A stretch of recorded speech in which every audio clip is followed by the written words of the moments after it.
भगवान विष्णु जी और माता लक्ष्मी जी। एक बार भगवान विष्णु जी शेषनाग पर बैठे बैठे बोर हो गए और उन्होंने धरती पर घूमने का विचार मन में किया। वैसे भी कई साल बीत गए थे धरती पर आए और वह अपनी यात्रा की तैयारी में लग गए। स्वामी को तैयार होता देखकर लक्ष्मी मां ने पूछा, आज सुबह सुबह कहाँ जाने की तैयारी हो रही है? विष्णु जी ने कहा, हे लक्ष्मी, मैं धरती लोक पर घूमने जा रहा हूं। तो कुछ सोचकर लक्ष्मी मां ने कहा, हे देव, क्या मैं भी आपके साथ चल सकती हूं? भगवान विष्णु ने 2 पल सोचा, फिर कहा, एक शर्त पर। तुम मेरे साथ चल सकती हो, तुम धरती पर पहुंचकर उत्तर दिशा की ओर बिल्कुल मत देखना। इसके साथ ही माता लक्ष्मी ने हां कह के अपनी मनवा ली और सुबह सुबह मां लक्ष्मी और भगवान विष्णु धरती पर पहुंच गए। अभी सूर्य देवता निकल रहे थे। रात बरसात होकर हटी थी। चारों ओर हरियाली ही हरियाली थी। उस समय चारों ओर बहुत शांति थी और धरती बहुत ही सुंदर दिख रही थी। और मैं लक्ष्मी मंत्र मुग्ध होकर धरती को देख रही थी और भूल गई कि पति को क्या वचन देकर आई है। और चारों ओर देखती हुई कब उत्तर दिशा की ओर देखने लगी पता ही नहीं चला। उत्तर दिशा में मां लक्ष्मी को एक बहुत ही सुंदर बगीचा नजर आया और उस तरफ से भीनी भीनी खुशबू आ रही थी और बहुत ही सुंदर सुंदर फूल खिले थे। यह एक फलों का खेत था और मां लक्ष्मी बिना सोचे समझे उस खेत में गई और एक सुंदर सा फूल तोड़ लाई। लेकिन यह क्या, जब मां लक्ष्मी भगवान विष्णु के पास वापस आई तो भगवान विष्णु की आंखों में आंसू थे। और भगवान विष्णु ने मां लक्ष्मी को कहा कि कभी भी किसी से बिना पूछे उसका कुछ भी नहीं लेना चाहिए और साथ ही अपना वचन भी याद दिलाया। मां लक्ष्मी को अपनी भूल का पता चला तो उन्होंने भगवान विष्णु से इस भूल की माफी मांगी।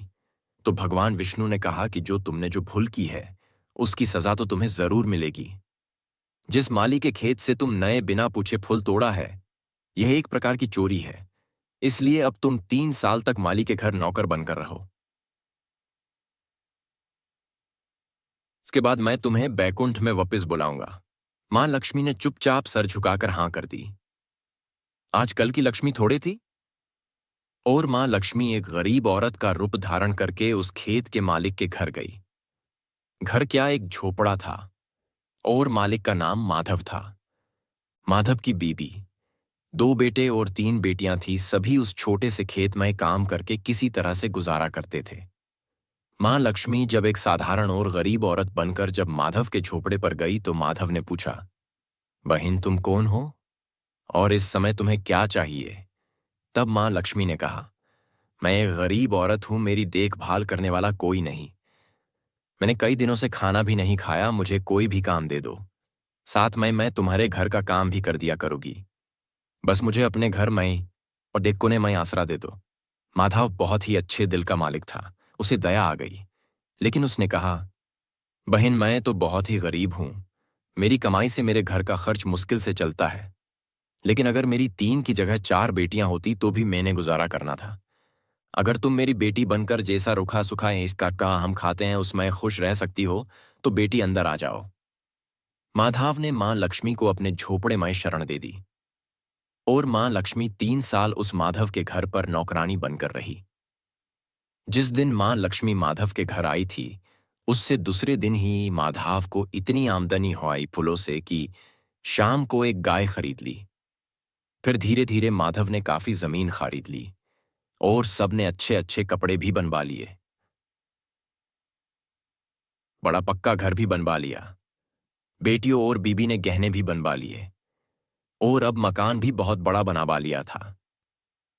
माधव हमेशा सोचता था कि मुझे यह सब इस महिला के आने के बाद मिला है। इस बेटी के रूप में मेरी किस्मत आ गई है मेरी। और अब 2 से 5 साल बीत गए थे, लेकिन मां लक्ष्मी अब भी घर मई की क्या तय तताए सनी और खेत में काम करती थी।